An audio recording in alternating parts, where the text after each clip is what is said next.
Om Swastiastu. Perkenalkan, nama saya Komang Krisna Yusma Dewi, nomor absen 4 dari kelas B1 Denpasar semester 4. Dan di sebelah saya ada adik saya.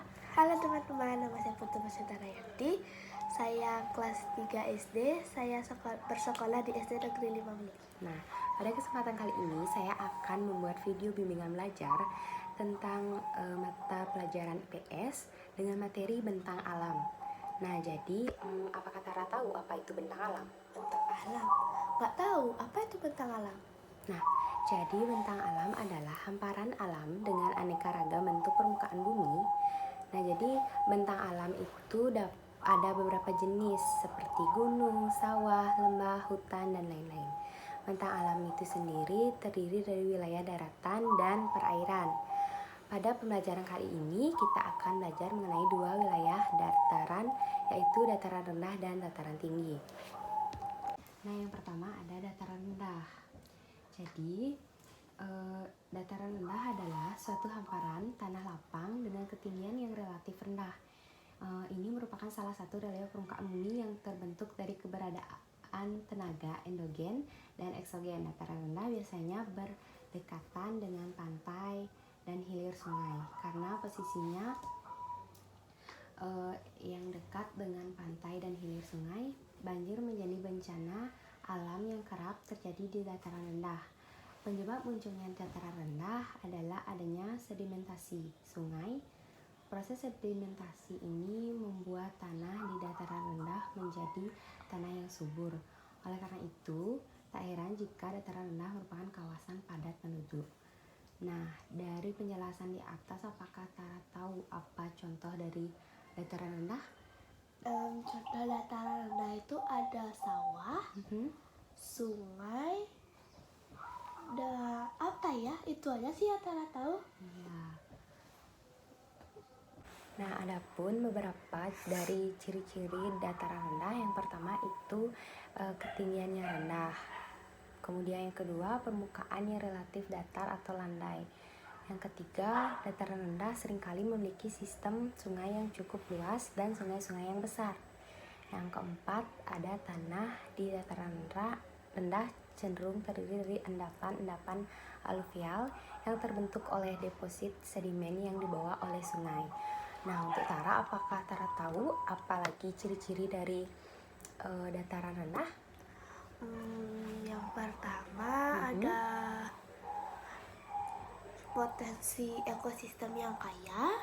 Kedua ada sih pertanian yang tinggi karena tanahnya subur dan mudah untuk ditanami.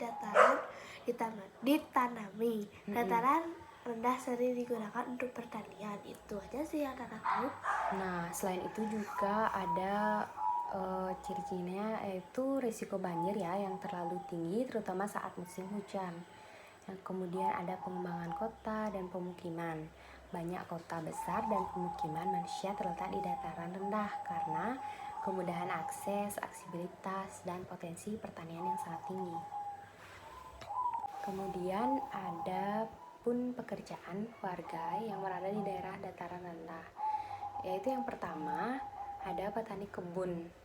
Nah, di beberapa daerah masih dijumpai petani kebun yang memanfaatkan hasil bumi seperti kelapa, sawit, karet, singkong, tebu, dan lain-lain. Yang kedua ada peternak. Usaha peternakan sangat cocok dilakukan di dataran rendah. Udaranya yang sejuk namun tidak terlalu dingin, menjadikan kawasan ini ideal dijadikan sebagai lahan peternakan. Kemudian ada pengrajin. Pekerjaan pengrajin juga banyak dijumpai di dataran rendah, misalnya pengrajin kayu yang membuat mebel, pengrajin aluminium, dan sejenisnya untuk membuat lemari. Yang terakhir yaitu materinya tentang pemanfaatan wilayah di daerah dataran rendah. Nah, menurut Tara apa aja sih pemanfaatannya? Sebagai jalur transportasi, pusat aktivitas penduduk, dan lahan pertanian, perkebunan, dan peternakan. Nah, yang tadi Tara bilang itu benar ya. Yang pertama itu kan Tara bilang sebagai jalur transportasi. Itu benar. karena di dataran rendah merupakan daerah yang bermanfaat sebagai jalur transportasi untuk mendukung manusia dalam menjalankan kehidupannya. Hal ini dikarenakan penduduk membangun pemukiman dan pusat aktivitas mereka mengikuti alur transportasi yang berbentuk linier. Kemudian yang kedua, ada pusat aktivitas penduduk, di mana dataran rendah bermanfaat sebagai pusat aktivitas penduduk seperti pusat pemerintahan, pusat komunikasi, pusat pendidikan, dan pusat industri. Keanekaragaman aktivitas penduduk menunjukkan adanya heterogenasi mata pencarian penduduk. Nah, mata pencarian penduduk di daerah dataran rendah adalah petani, pedagang, buruh, pegawai, dan lain sebagainya. Kemudian yang terakhir itu yang Tara bilang ada lahan pertanian, perkebunan, dan peternakan. Nah, dataran rendah terjadi akibat proses sedimentasi. Hal tersebut yang membuat dataran rendah memiliki tanah yang subur. Tanah yang subur tersebut dapat dijadikan sebagai lahan pertanian. Misalnya, dapat membuat sawah irigasi dan sawah tada hujan. Selain itu, karena tanahnya subur, rumput menjadi mudah tumbuh. Wilayah rerumputan tersebut cocok untuk dijadikan peternakan. Sedangkan untuk lahan perkebunan, tidak semua daerah dataran rendah cocok untuk dijadikan perkebunan, bergantung pada lokasinya. Nah, yang kedua ada dataran tinggi. Seperti pada gambar, apakah Tara tahu ini di mana? Ini di gunung. Nah, jadi dataran tinggi itu adalah daerah geografis yang berada di atas ketinggian tertentu dari permukaan laut. Dataran tinggi seringkali memiliki iklim yang berbeda, topografi yang beragam, dan kehidupan alam yang khas. Peningkatan ketinggian ini dapat terjadi secara tiba-tiba atau perlahan-lahan dan seringkali disebabkan oleh berbagai proses geologis seperti pergerakan lempeng bumi, aktivitas gunung. Dataran tinggi dijelaskan sebagai daerah yang berada di atasan ketinggian tertentu, biasanya lebih dari 500 meter di atas permukaan laut. Hal ini membedakan dataran tinggi dari daerah rendah atau dataran rendah yang cenderung berada pada ketinggian yang lebih rendah. Kemudian adapun ciri-ciri dari dataran tinggi, yang pertama itu ada topografi bergelombang, di mana dataran tinggi umumnya memiliki topografi yang bergelombang atau bergunung-gunung. Yang kedua ada suhu udara lebih dingin.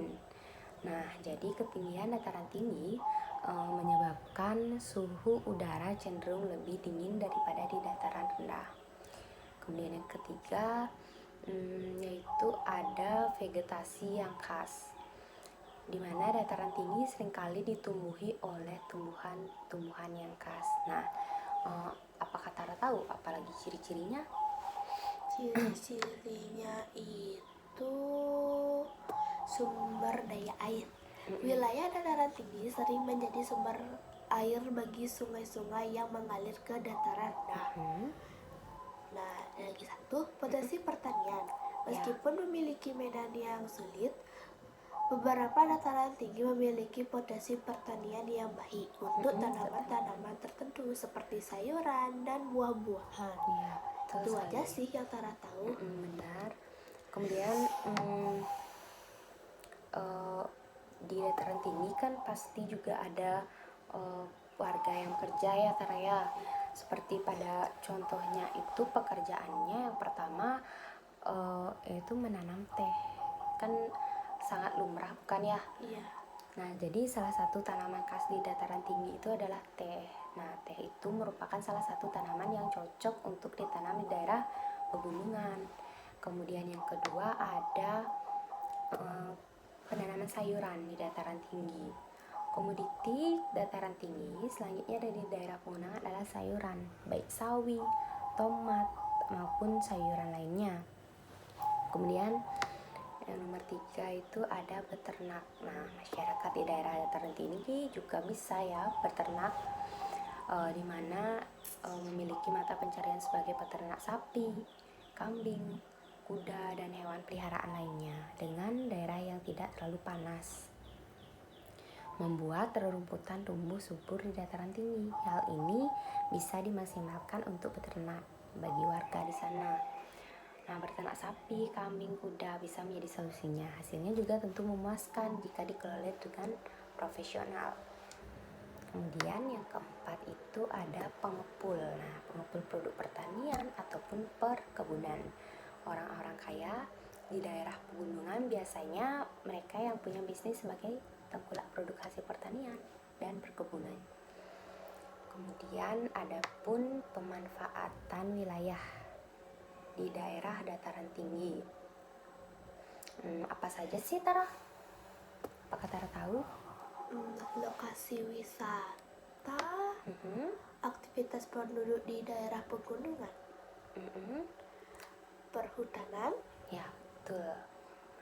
Nah, kan yang tadi Tara sebutkan itu yang pertama ada lokasi wisata.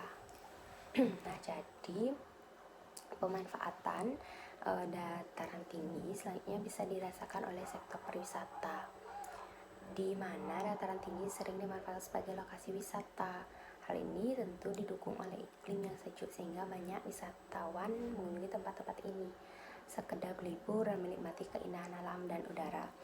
Nah, khususnya di Bali, apakah Tara tahu di daerah pegunungan di Bali yang sering dijadikan wisata? Di Amen, Kayak misalnya di Kintamani gitu ya. di Kan kebun ada strawberry, di ya kebun betul, teh. di apa tuh namanya, di Tabanan itu ya, Bedugul ya. Iya. Nah, itu jadi salah satunya yang ada di Bali khususnya ya. Kemudian yang kedua itu ada seperti yang Tara bilang, ada aktivitas penduduk di daerah pegunungan. Nah, manfaat dataran tinggi yang memiliki udara sejuk ini sangat menunjang berbagai aktivitas penduduk di daerah pegunungan. Nah, penduduk bisa mencari nafkah di bidang pertanian seperti tanaman yang banyak ditanami di daerah tinggi adalah kopi, kina, sayur, dan buah-buahan.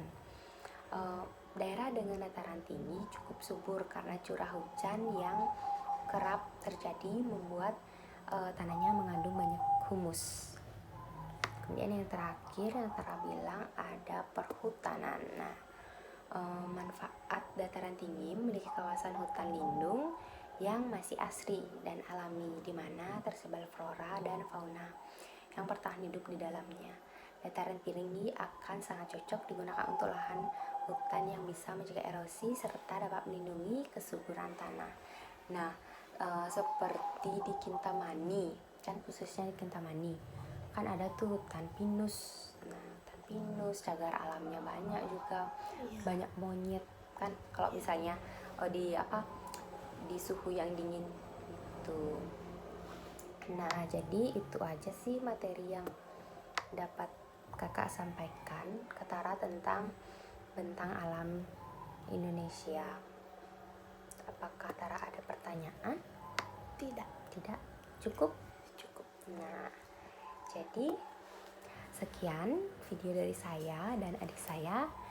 Jika ada kesalahan kata, mohon maaf. Saya tutup dengan Parama Santi. Om Santi Santi Santi Om.